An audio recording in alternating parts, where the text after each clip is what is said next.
মাছে ভাতে বাঙালির জন্য আজকে তৈরি করে দেখাবো বোয়াল মাছ দিয়ে ফুলকপি। এই যে প্রথমে বোয়াল মাছগুলো খুব ভালো মতো কেটে নিয়েছি।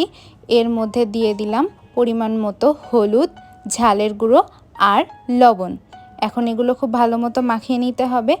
এবার মাছগুলো ভেজে নিচ্ছি। এজন্য প্রথমে কড়াইয়ের মধ্যে তেল দিয়ে তেলটা গরম হলে পর্যায়ক্রমে আমি মাছগুলো ভেজে নিচ্ছি।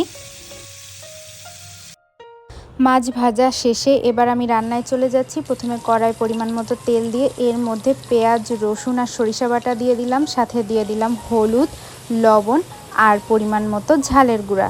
এটাকে খুব ভালো মতো মাখিয়ে নিতে হবে। এবার মশলাটা কষে আসলে আমি এর মধ্যে ফুলকপি দিয়ে দিলাম।